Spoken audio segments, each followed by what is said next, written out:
اعوذ باللہ من الشیطان الرجیم بسم اللہ الرحمن الرحیم۔ السلام علیکم ورحمۃ اللہ وبرکاتہ۔ میں حافظہ افرا جاوید اسلام آپ سب سے مخاطب ہوں۔ اپنے یوٹیوب چینل انفینٹ اسلام میں آپ سب کو خوش آمدید کہتی ہوں۔ امید کرتی ہوں آپ سب خیریت سے ہوں گے، زندگی پرسکون، پر اطمینان اور ایمان بالخیر گزر رہی ہوگی۔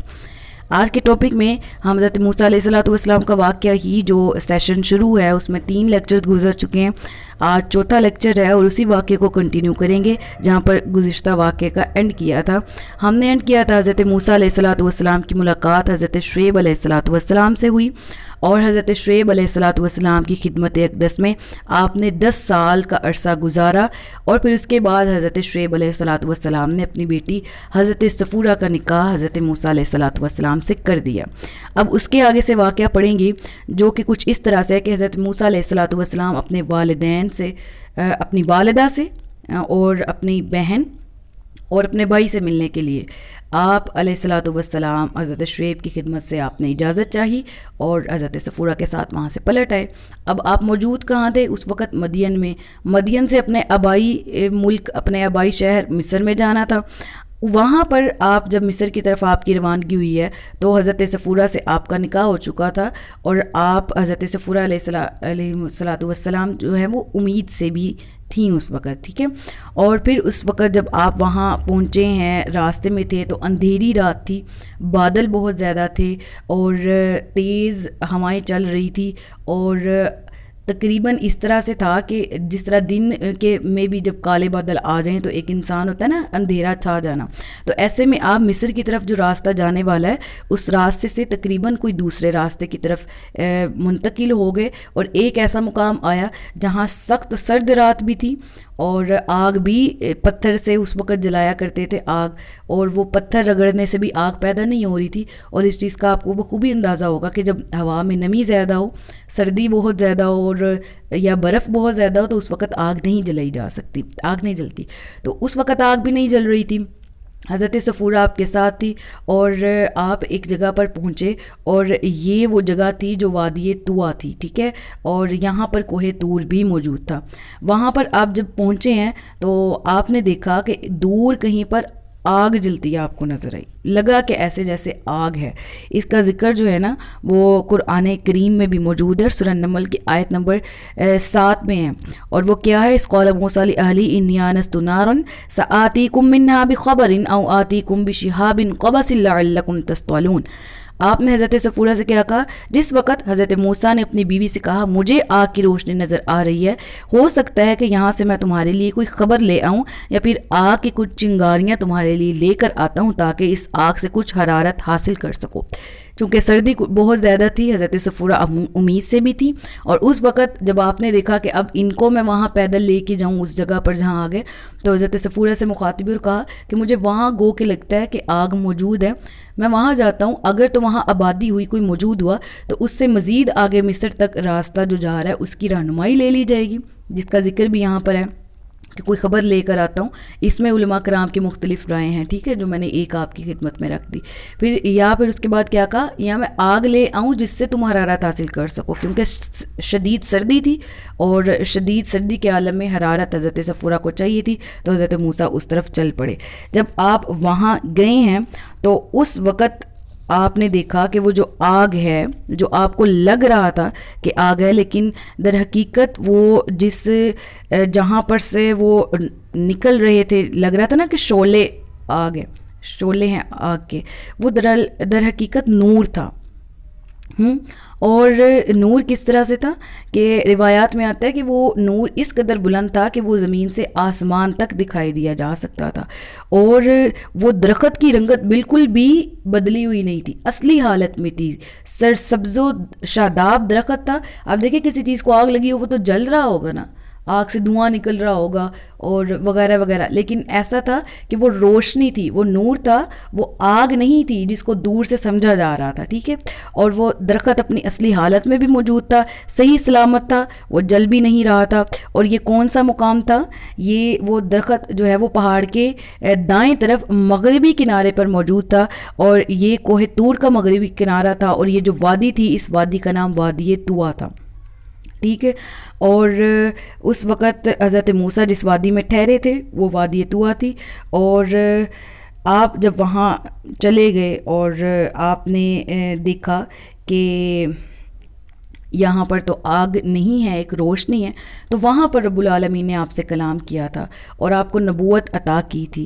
ٹھیک ہے. اور جب آپ علیہ الصلوۃ والسلام کو نبوت ملی تو اللہ تبارک و تعالیٰ نے آپ سے کلام فرمایا، اس نور کو آپ دیکھ رہے تھے. تو اس کا کیسے ہمارے ذہن میں وسوسہ اٹھ سکتا ہے کہ آپ نے کیسے یہ مانا کہ یہ اللہ تبارک و تعالیٰ ہی کی آواز ہے؟ تو وہ صرف کانوں سے ہم سنتے ہیں نا کہ کان، قوت سماعت ہماری کانوں کی حد تک محدود ہے، کان ڈیمیج ہوں گے تو ہم سن نہیں سکیں گے.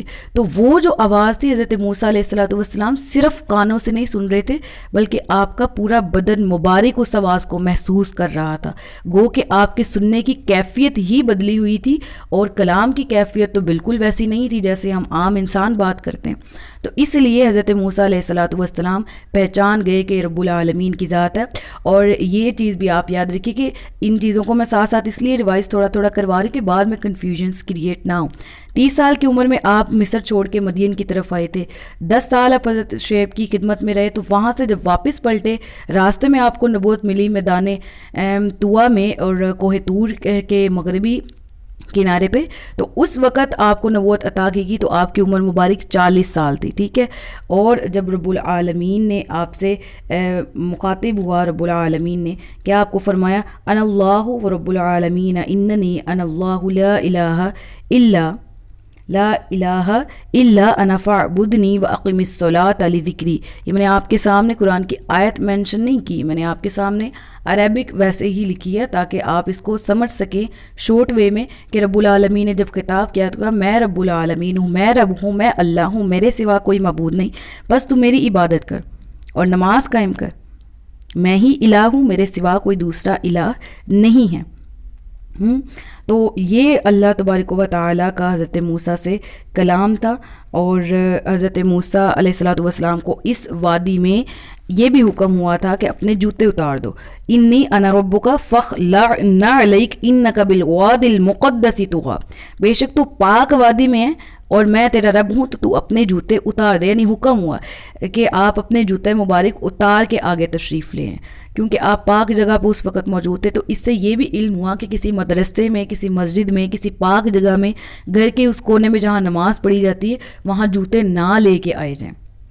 ٹھیک ہے نا، یہ ادب میں آ جاتا ہے، اور تاکہ وہ جگہ کی عظمت کا، اس کے ادب کا خاص خیال رکھا جائے. تو اسی لیے آپ کو بھی یہ حکم ہوا تھا. اور وادی طویٰ جو ہے وہ کوہ طور کے دامن میں ہے، جس طرح میں نے آپ کو بتایا، اور وہاں پر کوہ طور موجود ہے اس وادی میں.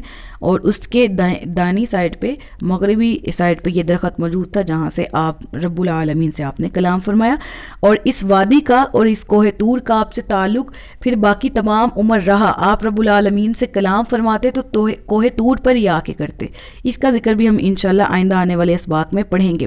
تو حضرت موسیٰ علیہ الصلوۃ والسلام کو جب وہاں نبوت عطا ہوئی تو یقیناً ہر نبی کا اللہ تبارک و تعالیٰ کی طرف سے عطا کردہ معجزات تھے آپ کو عطا کیے گئے. تو حضرت موسیٰ کو جو وہاں پر معجزات عطا ہوئے وہ ید بیضا یعنی روشن ہاتھ اور عصا، یہ 2 معجزات آپ کو عطا کیے گئے، جس کا ذکر قرآن کریم میں موجود ہے. اور اس کا ذکر ہم ابھی پڑھیں گے بھی. سورۃ الاعراف میں ہمارے لیکچرز جاری ہیں، تو سورۃ الاعراف کی جب تفسیر پڑھیں گے تب بھی ہمیں اس کا علم ہو جائے گا. تو یہ جو عصا ہے، یہ روشن ہاتھ ہے، اس کا بھی میں آپ کو بتاتی ہوں ڈیٹیل میں. آپ کے معجزات کا جب ذکر آئے گا اس میں یہ جو عصا ہے اس کی ڈیٹیل تھوڑی سی سن لیں کہ اس عصا کو حضرت آدم علیہ الصلوۃ والسلام جنت سے لائے تھے. آدم کے بعد یہ انبیاء میں نسل در نسل چلتا آیا، حتیٰ کہ حضرت شعیب علیہ الصلوۃ والسلام کو عطا فرما دیا گیا.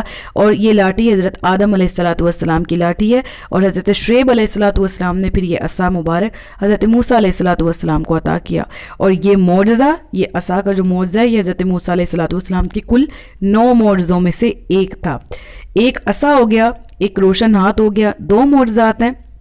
باقی کے معجزات کا بھی ہم ذکر کر لیتے ہیں اور مختصراً ذکر کرتے ہیں تاکہ ان کی ڈیٹیل جب الگ قرآن کریم میں آئے گی تو اس کو پڑھ بھی لیں گے الگ الگ سے. ابھی یہاں صرف ان کے نام لکھ لینا اور ان کو سمجھ لینا یہ آپ کے لیے کافی ہوگا کہ یہ بھی معجزات میں سے تھے, اور ان کا ذکر بھی قرآن کریم میں آتا ہے, باقاعدہ آتا ہے کہ ہم نے موسیٰ کو 9 معجزات عطا کیے. اب پہلے یہ لکھ لیں پھر اکٹھے سمجھا لیتی ہوں کہ قحط, میووں کا نقصان, طوفان, ٹھیک ہے, ٹڈی جس کو ٹڈی بھی بول دیا جاتا ہے, ٹھیک ہے, چچڑی اور مینڈک, لہو, عصا اور ید بیضا. یہ آخری 2 تو آپ کو تعارف ہو گیا. یہ باقی کے کیا ہیں؟ یہ قوم فرعون پر عذاب آیا تھا اور انہوں نے حضرت موسیٰ کو ستایا, جھٹلایا اور نافرمانی کی, اس کی وجہ سے یہ مختلف قسم کے عذاب قوم فرعون پر آئے.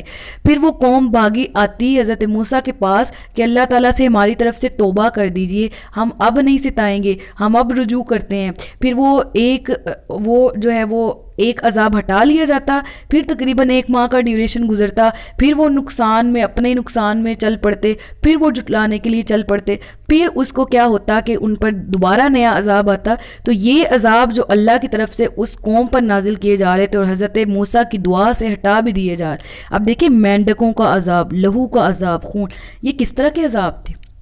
میں ان کو الگ سے ڈیٹیل بتاؤں گی کہ کس طرح ان پر مینڈکوں کی بارش کی گئی. استغفر اللہ. ان کا جس چیز کو ہاتھ لگاتے تھے, لہو کا جب عذاب آیا وہ خونی ہوتی تھی, بالکل وہ لہو لہان ہوتی تھی, کوئی برتن ہے کوئی بھی چیز ہے تو یہ عذاب تھا ان کے اوپر. تو یہ اس طرح کے, یہ چچڑی, اس کے لیے 2 لفظ استعمال, جوئیں بھی استعمال ہوا ہے نا, جو جوؤں سے تو آپ فیملیئر ہوں گے. تو یہ بھی ان کی ہر چیز پہ ڈل گئی تھی اور برا حال ہو گیا تھا ان کا. تو حضرت موسیٰ دعا فرماتے تھے تو ان کا یہ دور ہو جاتا تھا نقصان اور یہ عذاب دور ہو جاتا, پھر سے وہ نافرمانی میں پلٹ آتے, پھر اگلا عذاب آتا. تو اس کی ڈیٹیل انشاءاللہ عز و جل ہم پڑھ لیں گے. تو یہ آج کا لیکچر تھا حضرت موسیٰ علیہ الصلوۃ والسلام کے معجزات یہاں پر دیکھے, اور یہ پڑھا ہم نے کہ حضرت موسیٰ علیہ الصلوۃ والسلام کو نبوت کب اور کیسے عطا ہوئی. انشاءاللہ عز و جل قرآن کریم میں جہاں کہیں بھی ذکر آئے گا اب تو ہمیں اتنا واقعہ ہمارے تک کلیئر ہو چکا ہے. انشاءاللہ عز و جل نیکسٹ لیکچر میں اسی واقعے کو کنٹینیو رکھتے ہوئے نیکسٹ بات کی جائے گی. تب تک کے لیے اپنا بہت سا خیال رکھیے گا, مجھے دعا میں یاد رکھیے گا. اللہ حافظ.